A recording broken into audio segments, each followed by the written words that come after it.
Hello viewers, నమస్తే అండి. మా ఛానల్కి స్వాగతం అండి. ఇవి చిక్కుళ్ళు అండి, మా అందరికీ తెలుసు, గోరు చిక్కుళ్ళు. ఇప్పుడు వీటిని మనం 2 సైడ్ పీల్స్ ఈ విధంగా కట్ చేసామండి, చాకుతో చేసేసి ఈ విధంగా చిన్న పీసెస్లా కట్ చేసుకున్నామండి. వాష్ చేసి పక్కన పెట్టామండి.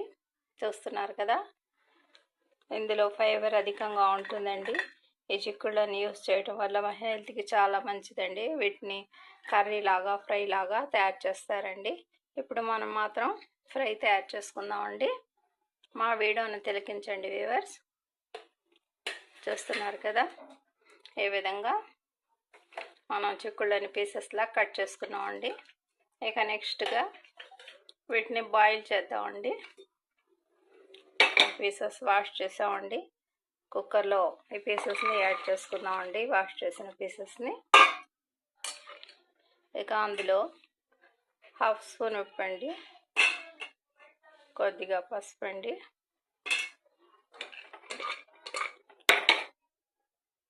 వెరీ సింపుల్గా న్యాచురల్గా మనం ఇప్పుడు ఫ్రై తయారు చేసుకుందామండి. కొద్దిపాటి వాటర్ యాడ్ చేసుకుందామండి.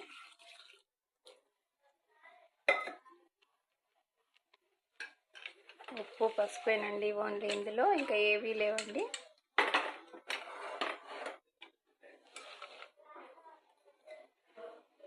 ఫోర్ విజిల్స్ ఆఫ్టర్ మన చిక్కుడు చక్కగా మెత్తగా బాయిల్ అయిపోతాయండి.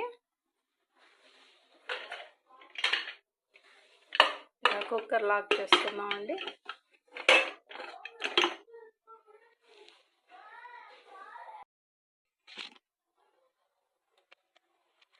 చూస్తున్నారు కదండి, మన చిక్కుళ్ళు ఈ విధంగా చక్కగా బాయిల్ అయిపోయాయండి. ఇక ఇప్పుడు మనం ఇందులో పోపు మసాలా సీడ్స్, కొన్ని కర్రీ లీవ్స్ అండి, ప్యాన్ పొయ్యి మీద పెట్టానండి.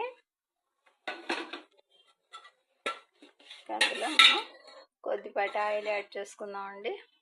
చూస్తున్నారు కదా,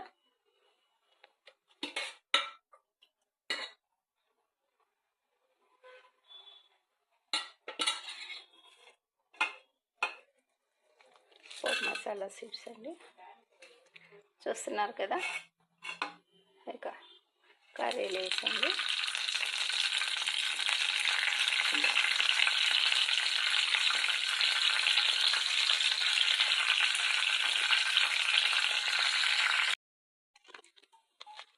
ఫ్రై అయిపోయాయండి, కొద్దిపాటే కదండి, అందువల్ల కర్రీ లీవ్స్, పోపు మసాలా సీడ్స్ ఈ విధంగా ఆయిల్లో ఫ్రై అయ్యాయండి. ఇప్పుడే మనం బాయిల్ చేసుకున్న ఈ చిక్కుళ్ళ పీసెస్ని ఇందులో యాడ్ చేసేద్దామండి.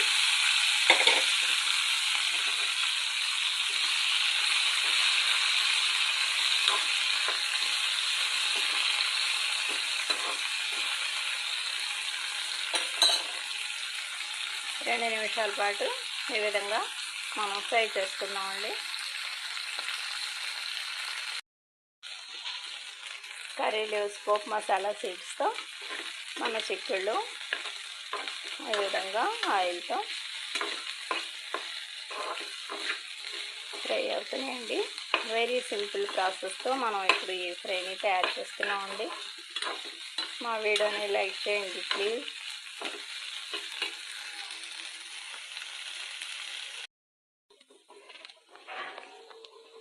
మన గోరు చిక్కుళ్ళ పీసెస్ ఏ విధంగా చక్కగా ఫ్రై అయ్యాయండి. ఇక నెక్స్ట్ ఇందులో మనం 1 స్పూన్ కోకో పౌడర్ అండి, 1 స్పూన్ రెడ్ చిల్లీ పౌడర్ అండి,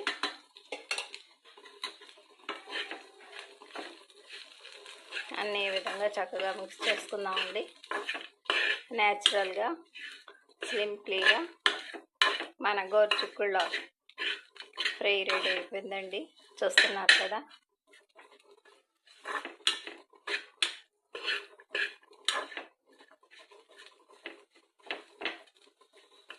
మా వీడియో నచ్చితే లైక్ చేయండి, షేర్ చేయండి, మా ఛానల్ని సబ్స్క్రైబ్ చేయండి ప్లీజ్. బై అండి.